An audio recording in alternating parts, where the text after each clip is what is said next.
같이 잠깐 기도 먼저 드리겠습니다. 우리를 구원해 주신 자비로우신 하나님 감사를 드립니다. 오늘도 주일 아침에 저희들 또 감사한 하루를 시작할 수 있도록 인도해 주심을 진심으로 감사를 드립니다. 오늘 하루가 하나님 앞에 기쁨을 드릴 수 있는 하루가 되기를 바랍니다.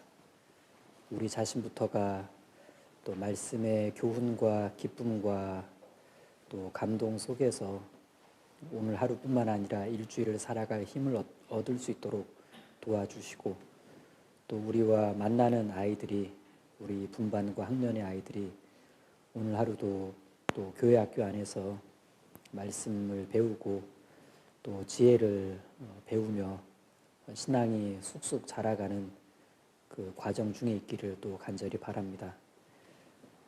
곧 또 춘계 수양회가 다가옵니다. 사랑하는 가족들이나 또 귀한 지인들이 말씀을 들을 수 있는 소중한 시간이 되도록 도와주시고, 또 선생님들 중에 수양회 때 전도하는 분들이 계신다면 우리가 함께 기도할 수 있도록 주님 도와주시길 부탁드립니다. 오늘의 모든 일정을 하나님께 의지합니다. 주 예수님 이름으로 기도드립니다. 아멘. 네, 이번 공과 제목이 하나님과 씨름한 야곱입니다. 네, 하나님과 씨름한 야곱. 네, 제목이 참 좀 섬뜩한 제목입니다. 어떤 사람이 감히 하나님과 이렇게 제목을 붙이기도 합니다. 축복을 위한 레슬링. 재미있는 표현입니다. 자, 이런 질문은 또 어떨까요? 내가 만일 어려운 일을 만났는데 내가 만일 어려운 일을 만났다면 그땐 어떻게든 주님을 붙잡고 도와달라고 막 때를 쓰는 것이 맞을까? 아니면 그냥 주님께서 알아서 해주세요. 저는 따라만 갈게요.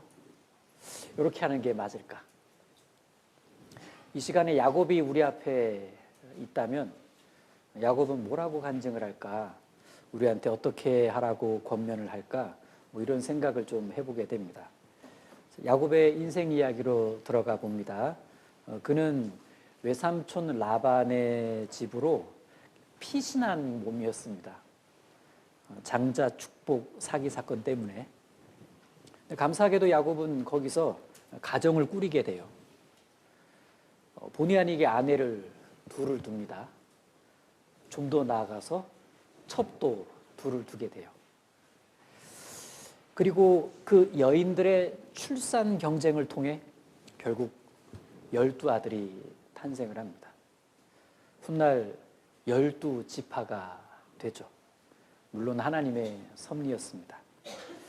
한편 두 아내 중에 남편의 사랑은 라헬이 받았지만 하나님의 은총은 레아가 받았습니다. 그래서 레아는 아들을 6명이나 낳습니다. 딸도 하나를 낳죠. 그에 비해 라헬은 막둥이 둘만 낳습니다. 요셉과 베냐민이죠.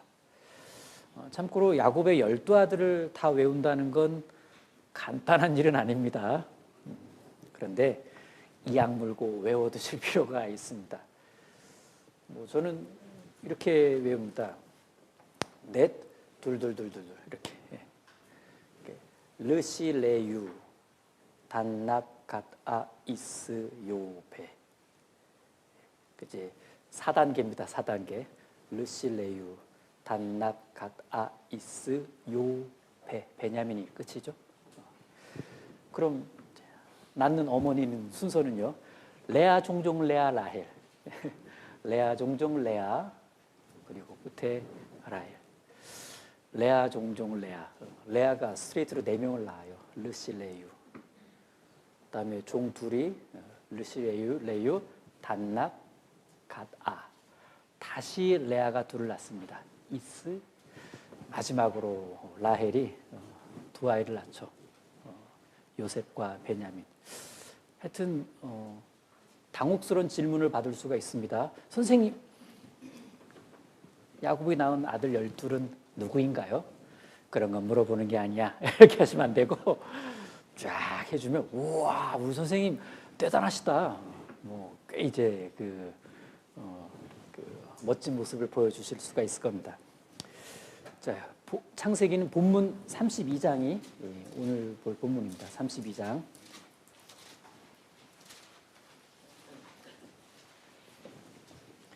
여기 이제 32장에 나름의 제목을 좀 길게 붙여본다면 에서를 만나기 위해 특별 준비를 하는 야곱. 제 성경책에는 제목이 에서를 만날 준비 이렇게 되어 있는데 좀 구체적으로 에서를 만나기 위해 특별 준비를 하는 야곱이다. 이렇게 좀 제목을 붙여볼 수 있습니다. 그럼 왜 야곱은 에서를 만나기 위해서 특별한 준비를 해야만 했을까? 도대체 어떤 사연이 있었던 걸까? 한편 에서를 만나는 준비를 하는 그 야곱의 모습을 가만히 들여다보면요, 뭔가 야곱이 계속 뭔가 중요한 것을 이렇게 연속적으로 계속 빠뜨리고 있다는 느낌을 받게 돼요. 열심히 준비하는데 그 뭔가 빠져있네, 이 느낌을 받게 됩니다. 야곱은 도대체 무엇을 빠뜨리고 있었던 걸까? 그건 사실 하나님과의 관계에 대한 것이었습니다. 그러다가 야복강을 만납니다. 결국엔 거기서 비로소 에서 만날 준비를 다 갖추게 돼요. 그러자 그날 아침 새로운 해가 돋았습니다. 성경은 그날 아침을 이렇게 표현하고 있습니다. 32장 31절입니다. 거의 끝절이죠. 32장 31절을 같이 읽겠습니다. 그가 브니엘을 지날 때 해가 돋았고 그 환도뼈로 인하여 절었더라. 브니엘을 지날 때 해가 돋았다. 그 환도뼈로 인하여, 환도뼈가 깨져서 절었더라. 야곱은 자기가 이렇게 깨지던 날, 자기가 깨졌던 그곳을 브니엘 이렇게 불렀습니다. 그리고 이제 그곳을 떠나려고 하자 해가 돋았어요. 쫙. 어제와는 다른 느낌의 해였겠죠. 새로운 아침이 시작이 된 겁니다. 뭔가 이렇게 희망찬 아침, 어떤 기쁨의 아침, 뭔가 이렇게 확신에 찬 아침, 부족한 무언가가 채워진 듯한 그런 느낌. 몸은 솔직히 병신이 되었는데 말이죠. 창세기 지금 읽은 32장은 야곱이 외삼촌 라반의 집에서 20년간 고생하다가 이제 고향으로 돌아가는 그 과정 중에 있었던 한 사건을 소개하고 있는 겁니다. 돌아갑니다. 고향으로. 야곱은 너무나도 기쁘고 설레었겠지만 마음을 짓누르는 것이 하나 있었습니다. 바로 형 에서를 만나야 한다는 사실. 어쩌면 야곱은 형 에서가 죽었기를 바랬을지도 모릅니다.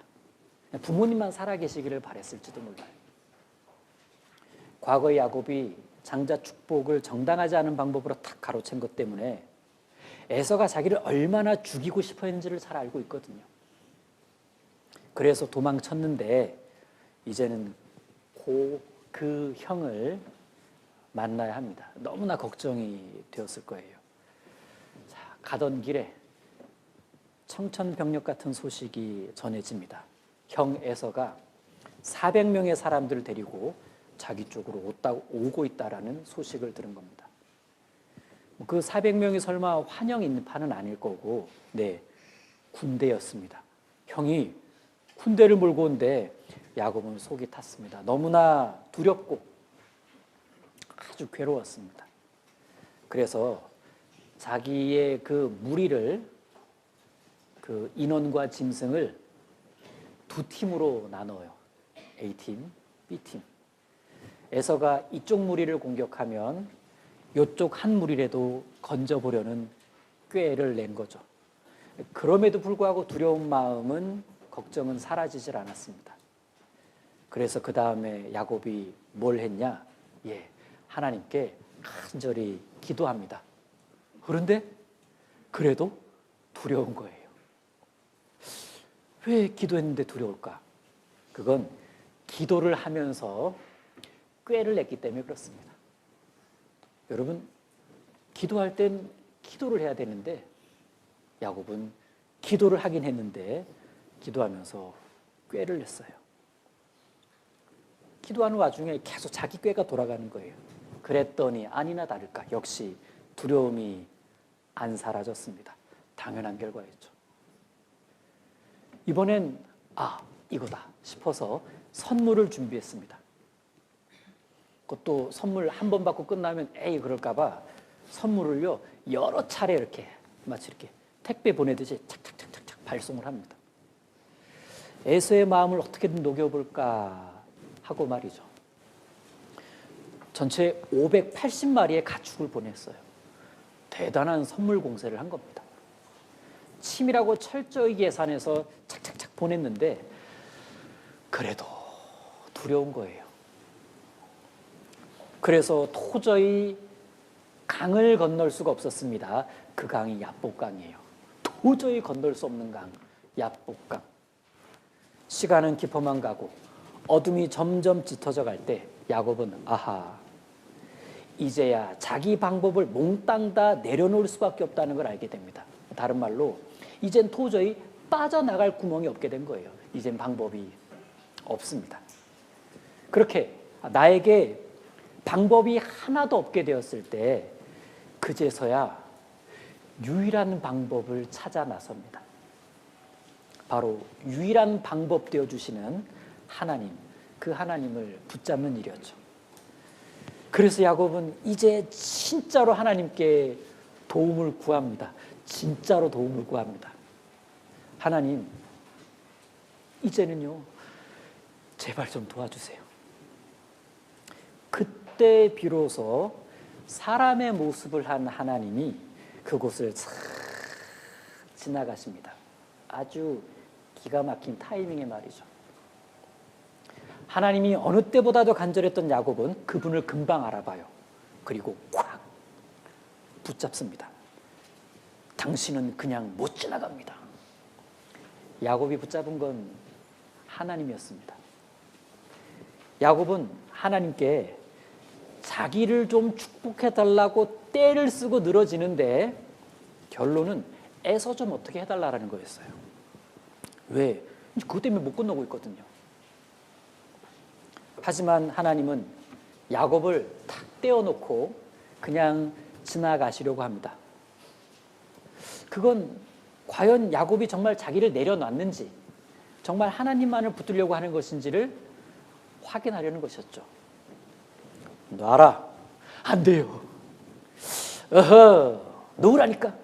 싫다고요. 안 됩니다. 이젠 하나님밖에 없다고요. 녀석 참 이거 못 놔? 나 갈 거라니까. 그냥은 못 갑니다. 저 좀 도와주세요. 저를 축복해달란 말입니다. 애서 좀 어떻게 해달란 말이에요, 하나님. 이쯤 되자 하나님은 야곱이 정말 하나님의 방법만을 기다리고 있는지를 최종 확인하기 위해 야곱의 환도뼈를 탁 쳐서 탁 부러뜨립니다. 요 정도면 중상을 입었으니까 이젠 나를 못 잡겠지. 이쯤에서 그냥 포기하겠지. 그런데 야곱은요, 부러졌는데도 부서졌는데도 아픈데도 이 악물고 하나님을 붙잡습니다. 시험을 통과한 거예요. 진짜였던 겁니다. 야곱의 마음. 그래서 하나님께서 말씀하십니다. 야곱아, 네가 이겼다. 합격했다는 뜻으로 이겼다라고 말씀하신 겁니다. 그리고 축복을 해주시죠. 자, 이 장면을 보도록 하겠습니다. 24절부터 29절 24절부터 29절 제가 읽어 내려가겠습니다. 야곱은 홀로 남았더니 어떤 사람이 날이 새도록 야곱과 씨름하다가 그 사람이 자기가 야곱을 이기지 못함을 보고 야곱의 환도뼈를 치매 야곱의 환도뼈가 그 사람과 씨름할 때 위골되었더라. 그 사람이 가로되 날이 세려하니 나로 가게 하라.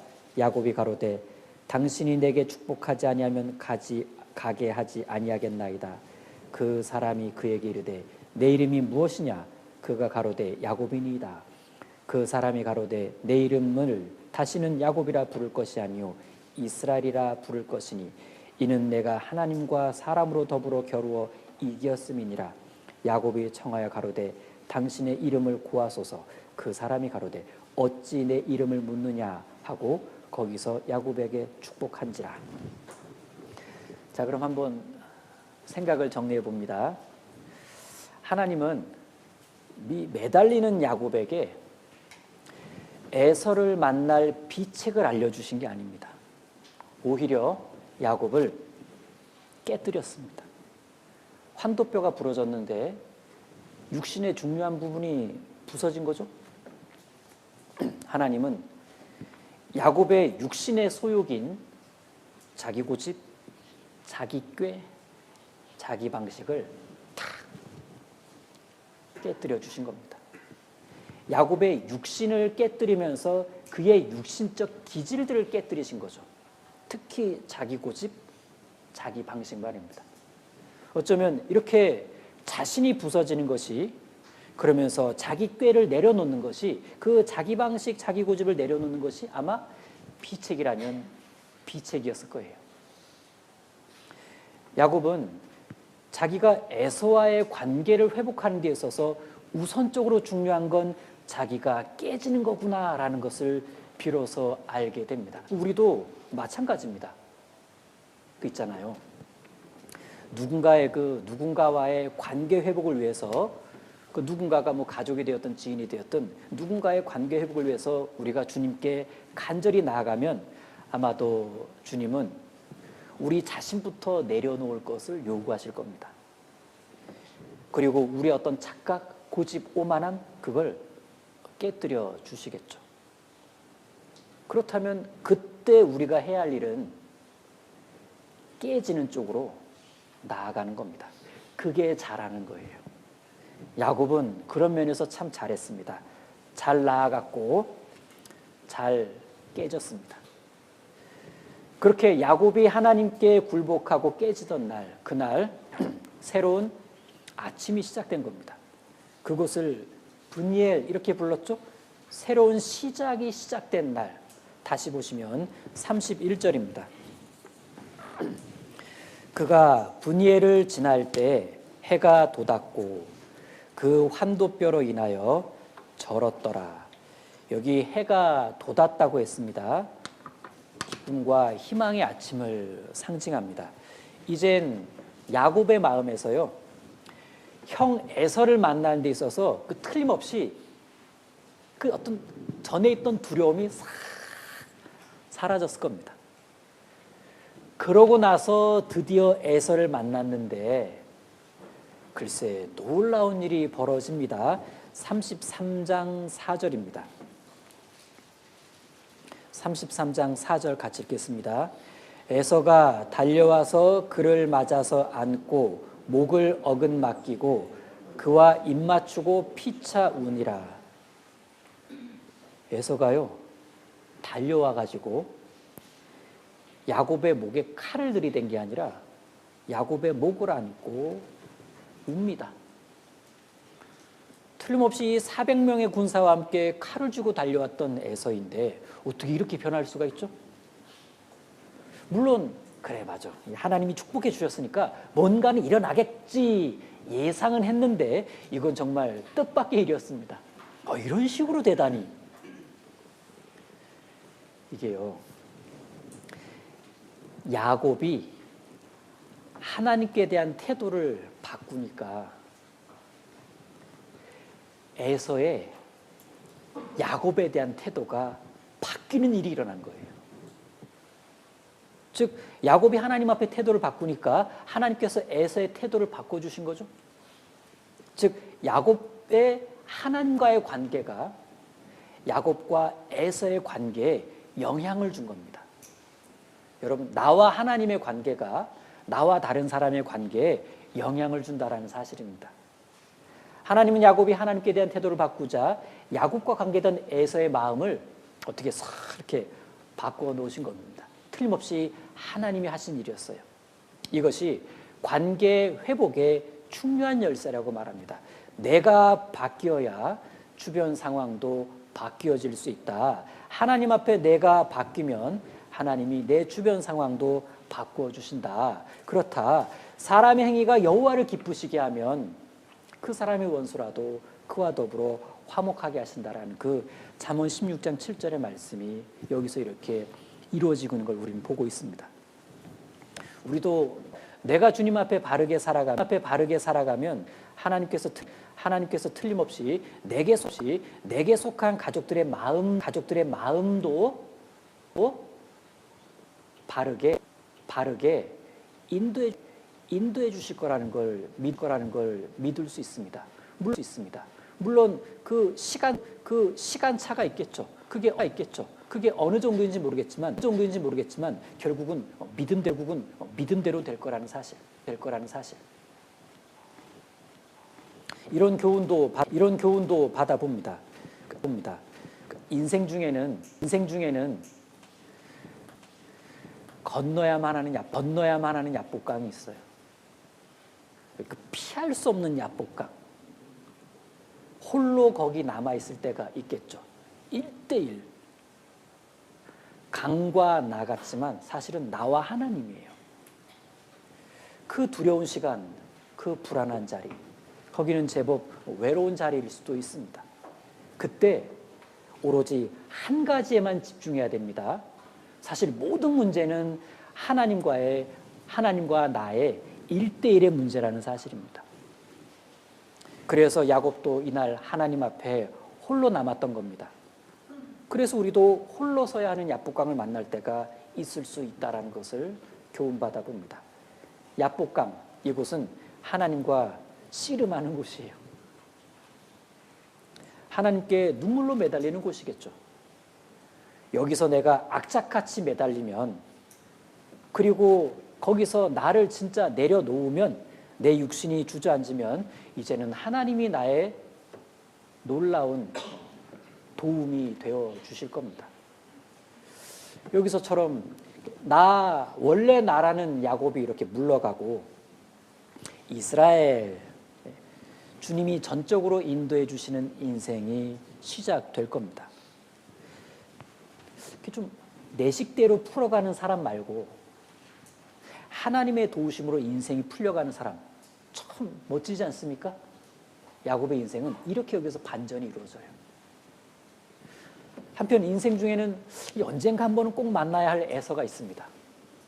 만나고 싶진 않은데 때가 되면 만나야만 하는 사람, 부담스러운 존재, 나를 좀 힘들게 하는 존재, 만나기에는 제법 두려운 존재, 애서예요. 애서. 여기 야곱처럼 그 애서가 실제 나의 가족일 수도 있고 동료나 지인일 수도 있습니다.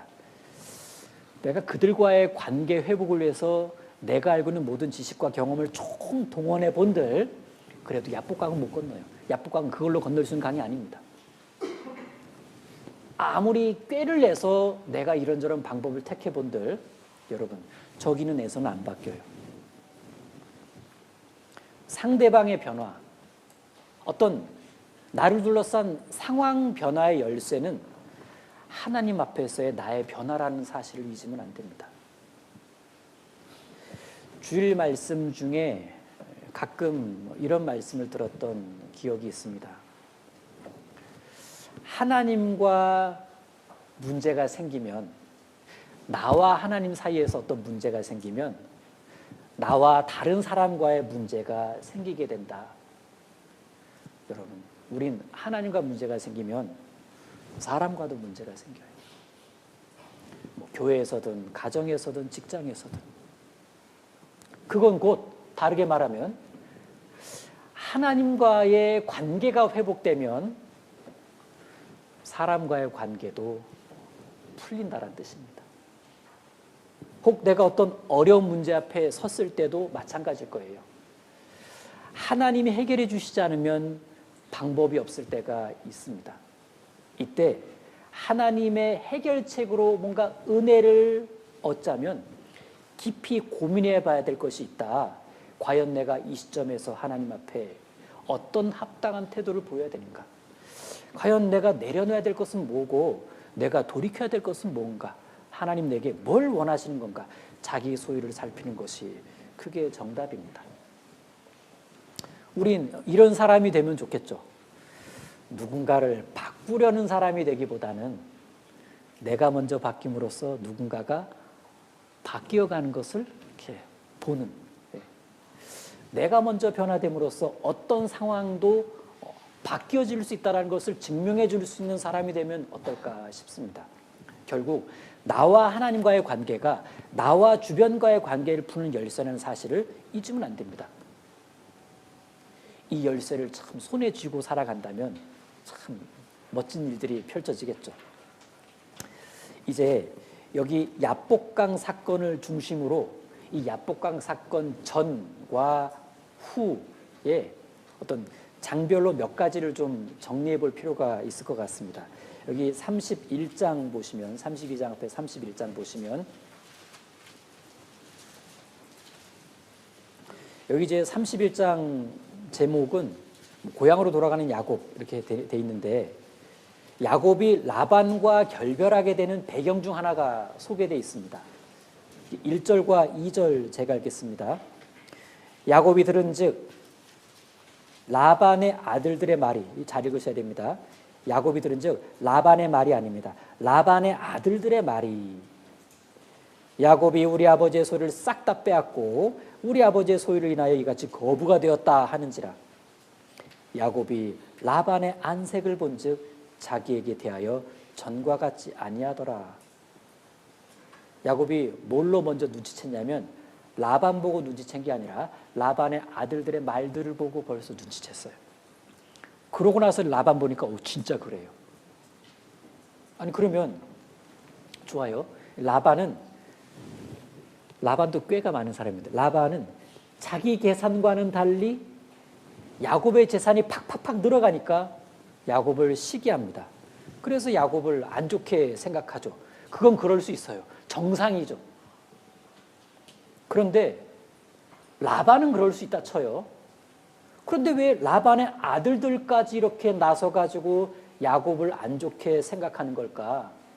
지금 야곱은 라반의 아들들이 자기한테 대해서 이러쿵저러쿵 아주 안 좋게 말하고 돌아다닌다는 사실을 알게 됩니다. 도대체 걔들 아버지 라반이 집에서 걔들 앞에서 무슨 얘기를 어떻게 했길래 지금 얘들이 나한테 대해서 이렇게 안 좋게 생각하고 부정적인 말을 하고 돌아다닌 걸까? 이래도 되는 걸까? 2절을 그러고 나서 보니까 야곱이 라반의 안색을 본즉 자기에게 대하여 전과 같지 않더라. 아하, 알았어요.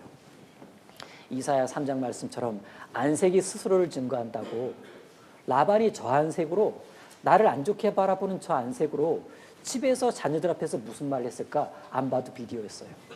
야, 되게 안 좋은 얘기겠구나 나한테.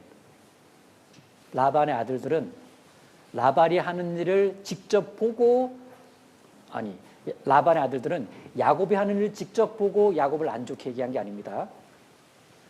아버지가 야곱에 대해서 어떻게 말하는 걸 보고 야곱은 그런 사람이구나 생각하고 그렇게 말하고 돌아다니는 거예요. 라반이 그 안 좋은, 야곱에 대한 그 안 좋은 안색을 가지고 집에서 식탁머리에서 무슨 얘기했겠습니까? 정말 야곱에 대해 부정적인 이야기를 했을 겁니다. 아마 아들들 들으라고 한 얘기는 아닌데, 뭐 배우자와 한 얘기인데 아들들이 안 듣겠어요? 니들 귀 막어. 그래도 들리잖아요. 그런 경험 있으시죠? 거실에서 어른들끼리 얘기하고 있는데, 얘기하다가 그러니까 짜장면 먹을까 짬뽕 먹을까, 저 방에 있던 애들이 저는 짬뽕요! 다 들어요. 안 듣는 것 같지만 다 듣습니다. 이게 참 교훈이 되지 않습니까? 야, 우리가요, 특히 이제 자녀를 둔 부모님들이 가정에서 뭐 말로 좋은 신앙 교육은 잘 하지 못한다 하더라도 이 말로 집에서, 가정에서 교회와 형제자매들에 대해서 부정적인 이야기를 한다는 거, 그건 정말 싹 다 망치는 교육이라는 생각이 듭니다. 이 라반처럼 집에서 부모는 안색이 중요합니다. 안색이. 네. 집에서 가족들과 함께 있을 때, 특히 자녀들이 있을 때는 교회와 형제 자매들에 대한 이야기가 언급될 때 왠지 감사의 안색, 막 은혜 뚝뚝 떨어지는 안색, 굉장히 신앙적인 안색. 여러분, 안색이 그래야 말이 그런 식으로 나옵니다. 부정적인 안색에서 고운 말 나올 수 없고요. 고운 안색에서 부정적인 말 나오기 어렵습니다. 안색. 생각이 그 사람을 증거한다고 생각대로 표정 나오고 표정대로 말 나오게 돼 있습니다. 우리가 아이들 앞에 섰을 때도요. 교사도 안색이 중요하겠구나. 동료 교사 앞에서의 안색도 중요할 겁니다. 그리고 학부모님들과 잠깐 대면할 때에도 선생님들의 안색은 중요한 역할을 할 겁니다. 아무리 열심히 우리가 수고하고 뭐하고 해도 잠깐 마주하는 부모님 앞에서의 안색이 그냥 너무 피곤함, 얘 때문에 골치 아픔, 막 이런 안색이 나간다면 글쎄요, 우리가 수고한들 그들은 다른 식의 해석을 할 겁니다. 싫은가 보구나, 억지로 하시는가 보구나, 우리한테 화냈겠지? 여러분, 사람은 안색을 보고 여러 가지를 평가할 수밖에 없습니다. 그래서 그리스도인으로서 잘 관리해야 될 것 중에 하나가 안색입니다. 안색. 네. 자, 여기 31장 좀 지나가면 19절에 보면 드라빔 이야기가 나옵니다. 19절 보시면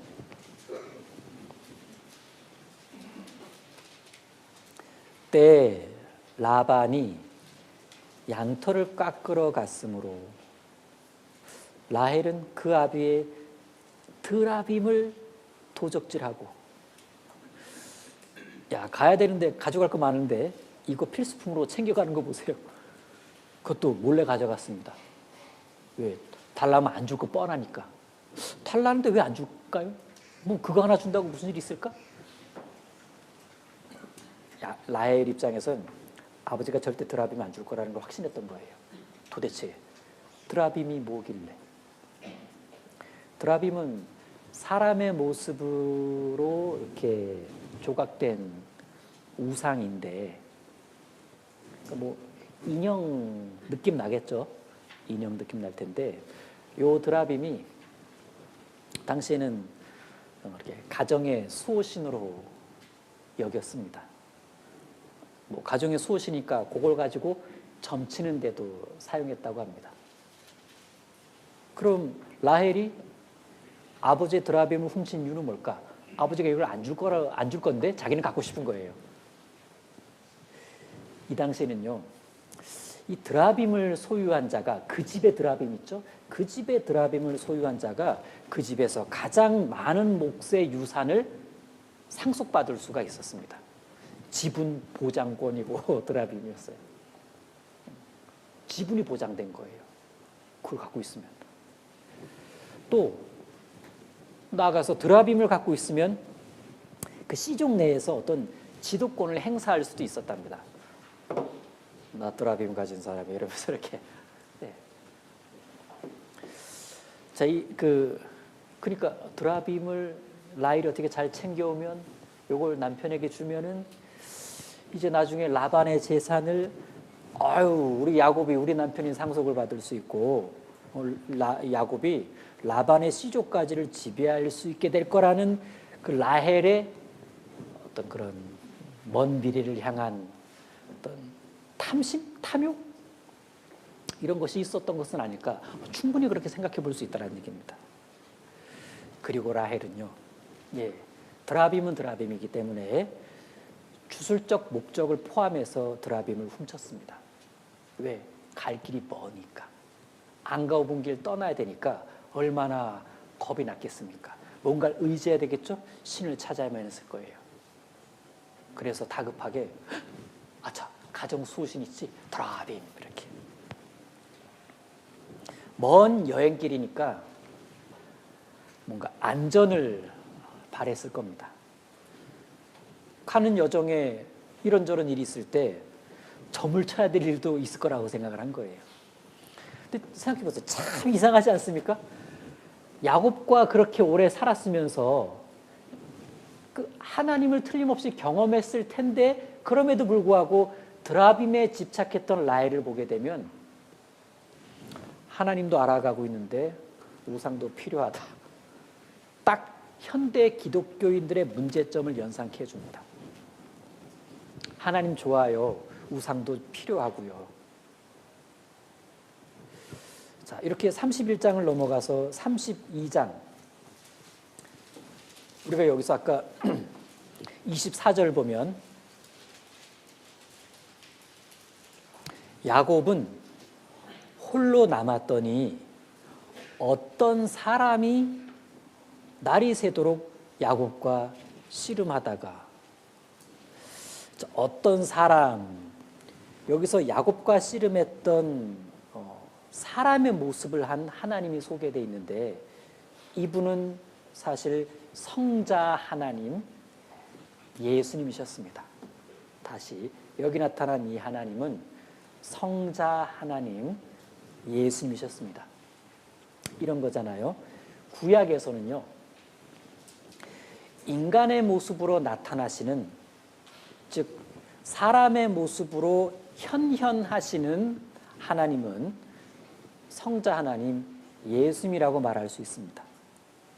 성육신하시기 이전에, 완전한 인간의 모습으로 이 세상에 오시기 이전에 가끔씩 사람의 모습으로 나타나셨던 그분은 성자 하나님 예수님이시라는 얘기입니다. 그래서 여호수아 5장에도 여호수아 앞에 탁 여호와의 군대 장관으로 탁 나타나셨던, 사람의 모습으로 나타나셨던 그 군대 장관, 그분도 사실 예수님이시다. 우리가 이렇게 배웁니다. 예. 자, 그러고 보면 야복강에서 야곱이 간절히 붙잡았던 그분은 누구냐? 예수님이셨다라는 얘기예요. 이 장면을 그대로 복음서로 옮겨와 볼게요. 예수님이 갈릴리 주변 여러 곳을 행차하실 때 많은 사람들이 예수님을 예수님으로 알아보고 붙잡았어요. 붙잡았습니다.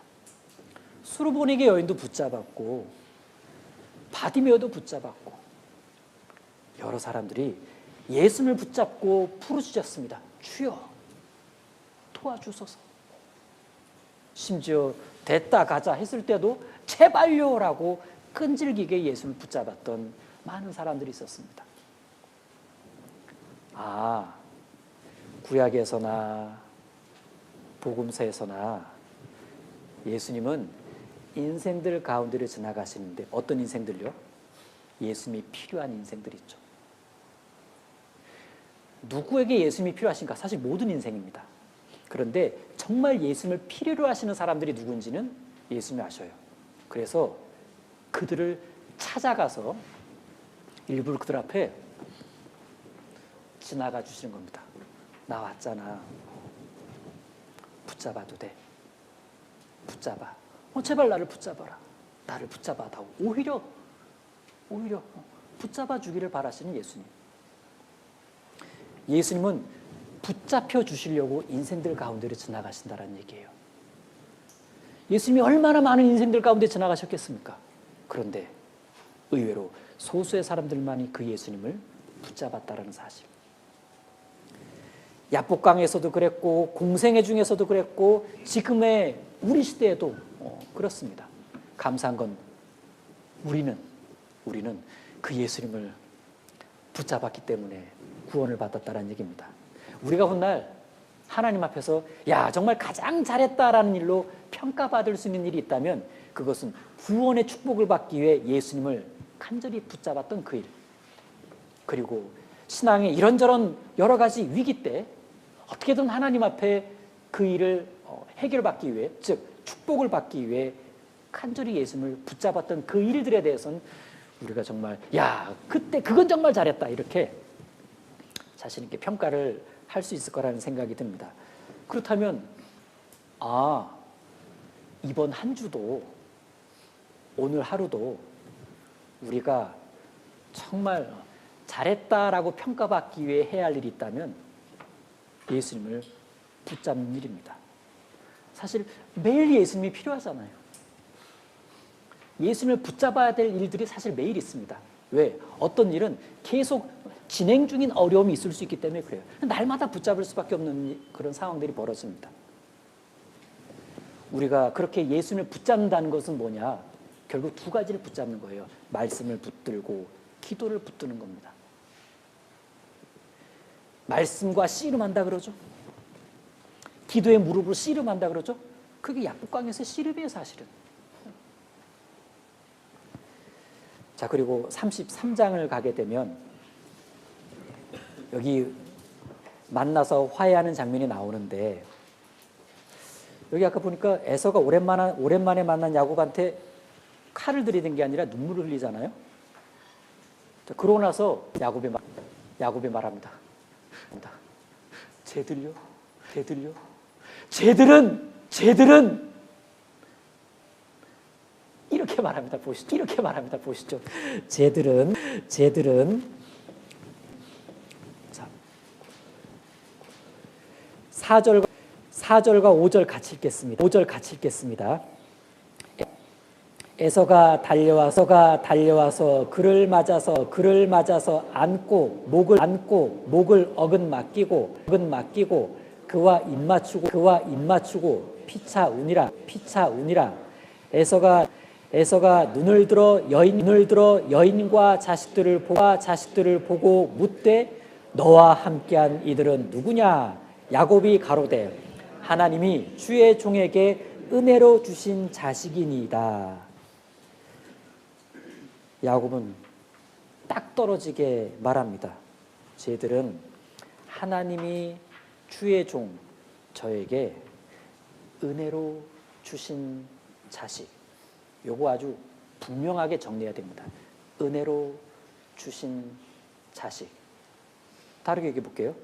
자식은 은혜로 주신 겁니다. 이거예요.